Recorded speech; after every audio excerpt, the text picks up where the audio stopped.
আসসালামু আলাইকুম প্রিয় ভাইরা, আজ আপনাদের সামনে আলোচনা করতে চলেছি রমজানের ৬০ শিক্ষা এবং ৩০ ফতোয়ার ৫ নম্বর ফতোয়া, কোরআন মাজিদ দেখে ইমামের ভুল সংশোধন।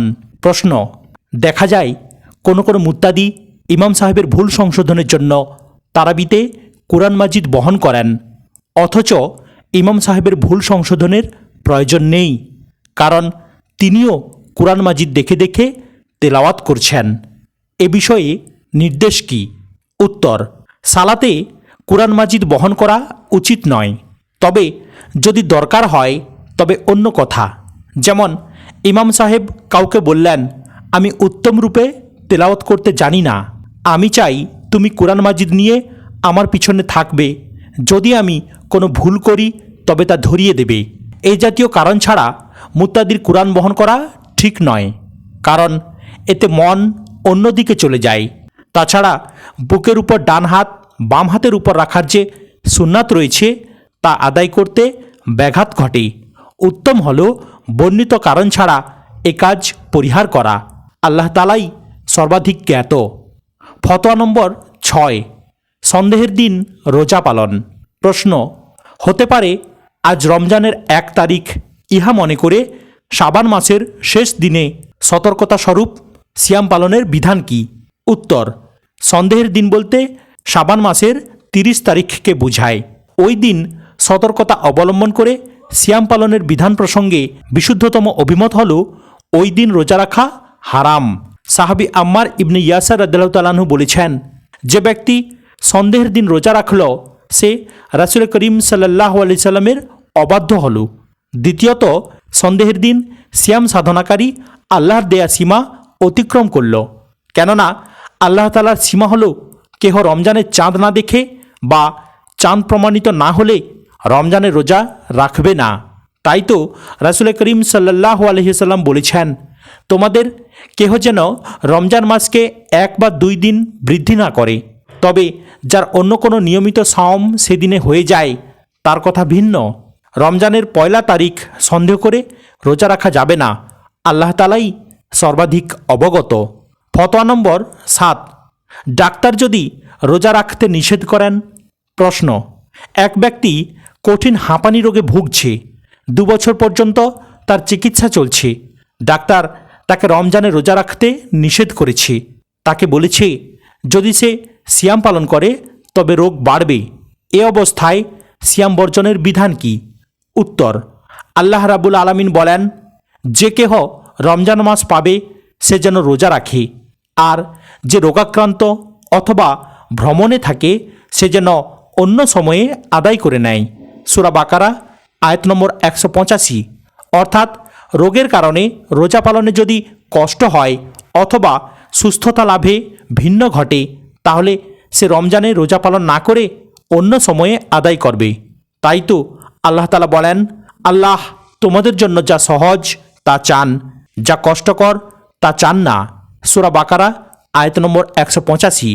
উলামায়ে কেরাম এ বিষয়ে ব্যাখ্যা দিয়েছেন যে যদি ডাক্তার মুসলিম, সৎ ও ন্যায়পরায়ণ হন এবং বলেন যে সিয়াম রোগের ক্ষতি করবে অথবা সুস্থতা লাভে বিলম্ব হবে, তবে রোজা পালন না করা জায়েজ আছে। আর যদি ডাক্তার মুসলিম না হন অথবা মুসলিম কিন্তু সৎ নন, তাহলে তার কথা গ্রহণযোগ্য নয়। তবে হ্যাঁ, রোগী যদি অনুভব করে যে রোজা তার জন্য ক্ষতির কারণ হবে, তাহলে সে রোজা পালনে বিরত থাকতে পারবে, পরে সুযোগ মতো সময়ে কাজা আদায় করে নেবে, কাফারা দেয়ার দরকার হবে না। আল্লাহ তাআলাই বেশি জানেন। ফতোয়া নম্বর ৮: রমজান মাসে ইসলাম গ্রহণকারীর সিয়ামের হুকুম। প্রশ্ন: রমজানের কয়েকদিন অতিবাহিত হওয়ার পর যদি কেহ ইসলাম গ্রহণ করে, তাহলে তাকে কি চলে যাওয়া সিয়াম আদায় করতে বলা হবে?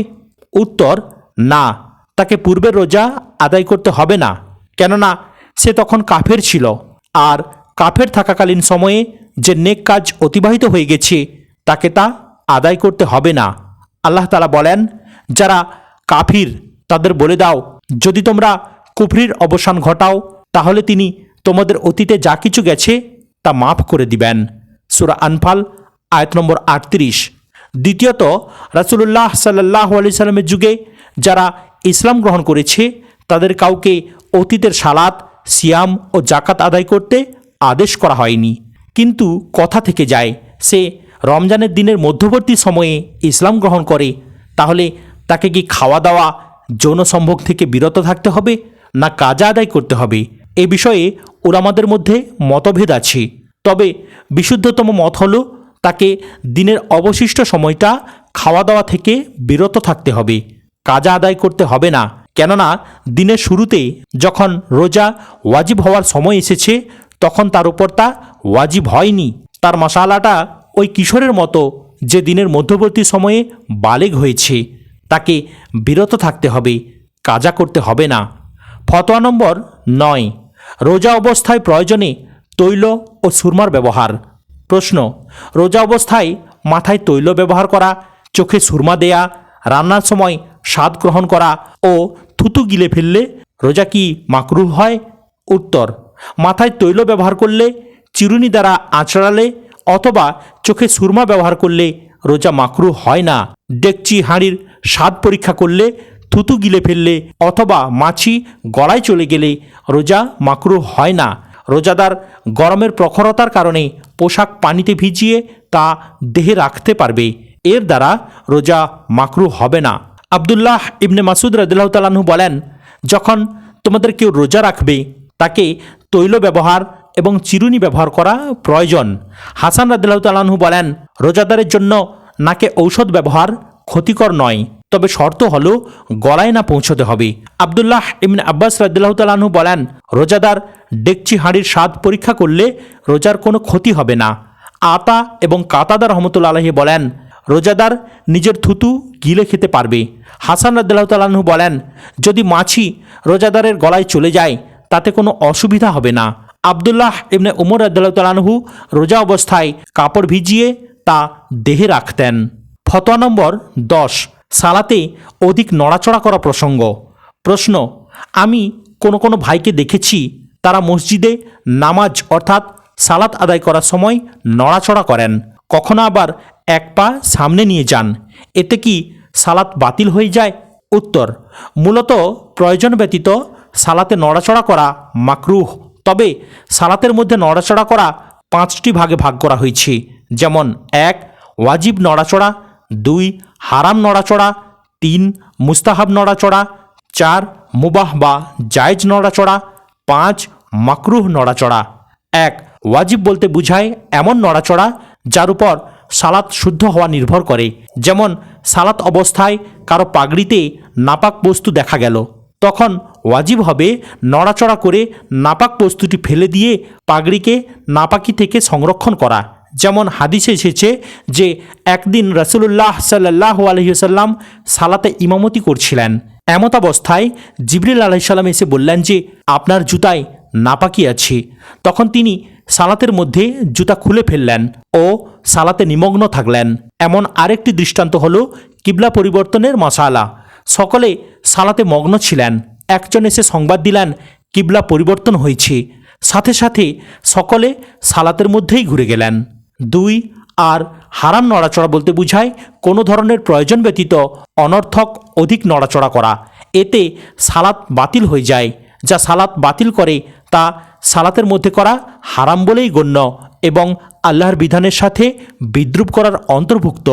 আর মুস্তাহাব নড়াচড়া হলো সালাতের মধ্যে কোনো মুস্তাহাব আমল সম্পাদন করার জন্য যে সকল নড়াচড়া করার প্রয়োজন হয়, যেমন কেহ কাতার সোজা করার জন্য অথবা সামনের কাতারের স্থান পূরণ করার জন্য সামনে চলে গেল, অথবা কাতারের খালি স্থান পূরণ করার জন্য সরে দাঁড়ালো। এই জাতীয় কাজের জন্য নড়াচড়া করলে অসুবিধা নেই, কারণ ইহা সালাতের পূর্ণতার জন্য করা হয়।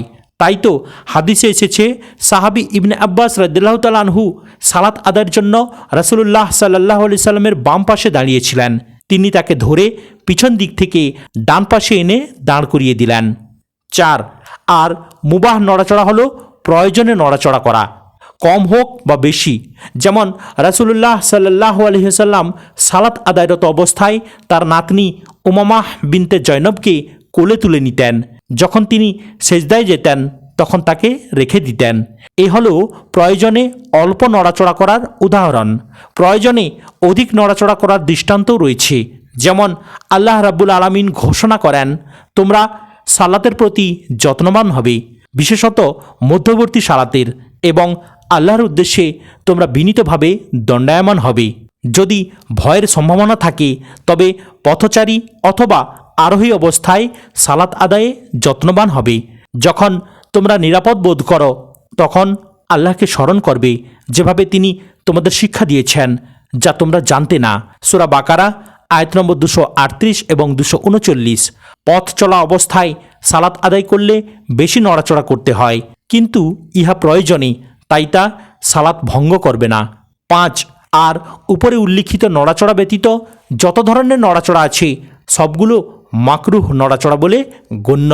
এর উপর ভিত্তি করে আমি ওই ভাইকে বলবো যাকে প্রশ্নকারী নড়াচড়া করতে দেখেছেন, আপনি যে নড়াচড়া করেছেন তা নিশ্চয়ই মাকরুহ, এতে সব কমে যায়। আর এক পাকে অপর পায়ের চেয়ে আগে বাড়ানো উচিত নয়, বরং সুন্নাত হলো আপনার দু পা সমান্তরাল থাকবে। শুধু আপনার নয়, সকল মুসল্লিদের পা সমান্তরাল থাকবে, কেননা কাতার সোজা করা ওয়াজিব। যদি তা ছেড়ে দেয়া হয় তবে আল্লাহ রাসূলের অবাধ্যতা হবে। আর রাসূলুল্লাহ সাল্লাল্লাহু আলাইহি ওয়াসাল্লাম তার সাহাবীদের পিঠে ও কাঁধে হাত দিয়ে কাতার সোজা করে দিতেন আর বলতেন, তোমরা পৃথক হইও না, যদি হও তাহলে আল্লাহ তোমাদের অন্তর পৃথক করে দিবেন। তিনি একদিন কাতার সোজা করার বিধান জারি করার পর এক ব্যক্তিকে দেখলেন যে সে তার বুক সামনে নিয়ে গেছে। তখন বললেন, হে আল্লাহর বান্দাগণ, তোমরা অবশ্যই কাতার সোজা রাখবে, অন্যথায় আল্লাহ তোমাদের মধ্যে মতানৈক্য সৃষ্টি করে দিবেন। আসল কথা হলো কাতার সোজা করা ওয়াজিব, এটা ইমাম ও মুত্তাদির উভয়ের দায়িত্ব। আল্লাহ তাআলাই সর্বাধিক জ্ঞাত। প্রিয় ভাইরা, আজ এখানেই সমাপ্ত করলাম। ভিডিওর পরবর্তী অংশ দেখার জন্য চ্যানেলটিকে সাবস্ক্রাইব করুন, লাইক, কমেন্ট এবং শেয়ার করতেও ভুলবেন না। আসসালামু আলাইকুম ওয়া রাহমাতুল্লাহি ওয়া বারাকাতুহু। ফতোয়া নম্বর 11, হায়েজ নিফাস অবস্থায় সিয়াম পালনের হুকুম। প্রশ্ন, মেয়েদের হায়েজ ও নিফাস অবস্থায় সিয়াম পালনের বিধান কি? তারা যদি এক রমজানের সিয়ামের কাজা অন্য রমজান পর্যন্ত দেরি করেন তাহলে কোনো অসুবিধা আছে কি না? উত্তর, হায়েজ ও নিফাস অবস্থায় মেয়েদের জন্য ওয়াজিব হলো সিয়াম ছেড়ে দেয়া। এই অবস্থায় সালাত ও সিয়াম কোনোটাই আদায় করা জায়েজ হবে না।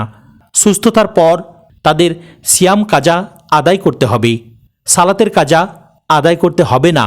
হাদিসে এসেছে, উম্মুল মুমিনিন আয়েশা রাদিয়াল্লাহু তাআলা আনহা থেকে বর্ণিত হয়েছে যে তাকে জিজ্ঞেস করা হলো, হায়েজ থেকে পবিত্রতার পর নারীরা কি সালাত ও সাওমের কাজা আদায় করবে?